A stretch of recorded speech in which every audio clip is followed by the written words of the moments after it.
Milí diváci, s príchodom jesenného obdobia sa opäť otvorili brány škôl. My vám tu našu potvoríme prostredníctvom školskej televízie, aby ste mohli nahliadnúť do zákulisia našej školy. Ešte predtým vás chcem oboznámiť s novinkou na poste môjho spolumoderátora. Minulý rok mi so školskou televíziou pomáhal Vili. Tento školský rok sa však svoj voľný čas rozhodol venovať iným záujmom. Preto sa každý mesiac budete stretávať s mojím novým spoločníkom Filipom. Vítam ťa v štúdiu, teda v skôr triede. Ďakujem a hneď nadviažem na tvoje myšlienky o jesennom období. Jeseň je ročné obdobie, ktoré k nám prichádza vždy v rovnakom čase. Niekedy, ako švihnutím čarovného prútika, sa teplé letné počasie zmení na sichravé jesenné, ktoré sprevádza dážď i vietor. Aj v tomto mesiaci bol začiatok školského roka podobný. Nás však počasie od rôznych aktivít odrediť nedokáže. Veď sledujte. Kolobeh školského života je nekonečný. Žiaci 9. ročníka nás každý rok opúšťajú, ale žiadna trieda dlho prázdna nezostane. Do prváckych lavíc zasadnú noví žiaci, ktorí sa spočiatku nesmelo, ale za to s veľkou zvedavosťou rozhľadajú po škole. Aká bude naša pani učiteľka? Prečo sme si mali doniesť školské tašky? Ja na tvoje otázky odpoveď poznám. Pani učiteľka bude samozrejme najlepšia a školské tašky sa naplnia novúčičkými pomôckami. Nebude chýbať ani prvá knižka, ktorá aj z nás dvoch urobila čitateľov. Šlabikár. Do školských lavíc zasadlo 32 prváčkov. Učiť sa budú v dvoch triedach a venovať sa im budú pani učiteľky Bažová a Palušková.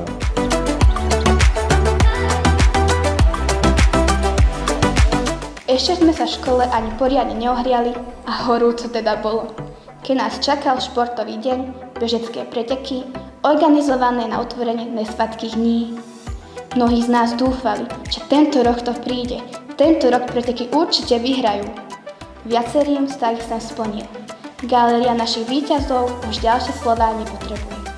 Napriek horúcemu počasiu to výborne zvládli.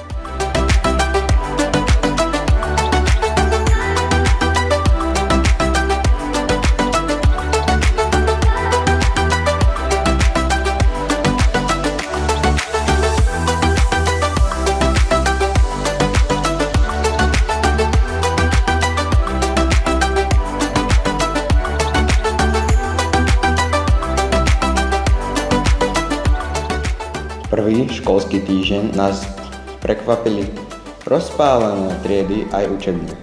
Preto sa mnohí rozhodli nájsť príjemnejšie prostredie a rozhodli sa pre pohyb a pobyt v prírode. Niektoré ročníky si to namierili na termálne kúpalisko, kde si to poriadne užili.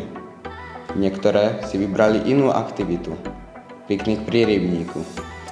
A nikto sa nesťažoval, to mi verte.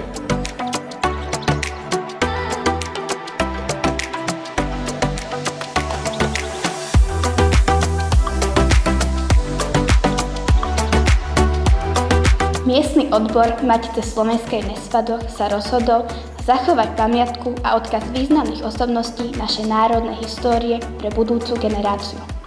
A žiaci našej školy boli súčasťou odhalenia busty velikána slovenských dejín generála Milana Rastislava Štefánika. Svojím vystúpením túto krásnu slávnosť pestril školský spevácky súbor Úsmev pod vedením pána učiteľa Pobyťa. Okrem spevu naši žiaci dokázali aj svoje tanečné umenie vďaka vystúpeniu detského folklórneho súboru Helička. Ďakujeme všetkým, ktorí prispeli na dobrovoľnú zbierku. V škole nás zaujala odborná prednáška pod vedením riaditeľky Domu Matice slovenskej v Nitre Veroniky Bilicovej. Interaktívny projekt Kufor legionára s spojený s výstavou dobových predmetov, preniesol našich žiakov do životných etáp šefánika, zahraničného odboja, československých légií a ďalekej Polynézie. V rámci prednášky sa zneli naživo aj autentické hudobné ukážky v podaní predsedu miestnej organizácie Matice slovenskej v Mojmírovciach Roberta Žilika.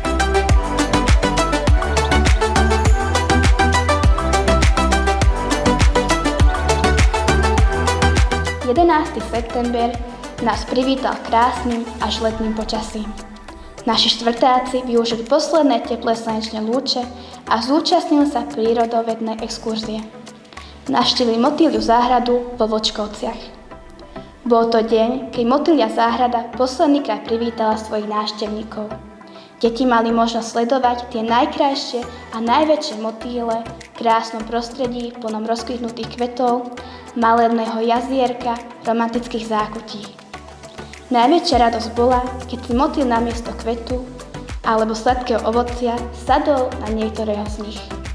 Na pamiatku si pokúpili magnetky, náramky aj nálepky. Samozrejme, ako inak s obrázkom motýľa.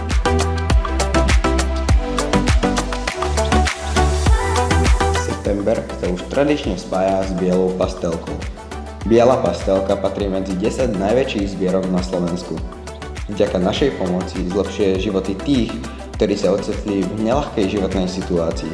Cieľom zbierky je získanie finančných prostriedkov na podporu ľudí so zrakovým postihnutím. Výnos bielej pastelky je každoročne použitý na financovanie aktivít, ktoré nevidiacim a slabozrakým ľuďom pomáhajú začleniť sa do bežného života. Bielu pastelku podporili aj naši žiaci a rodičia, za čo im patrí veľké poďakovanie.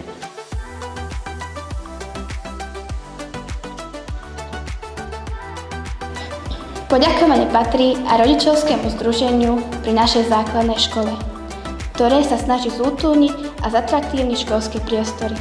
Vďaka nim si počas prestávok môžeme užiť príjemný relax alebo zaujímavé hry.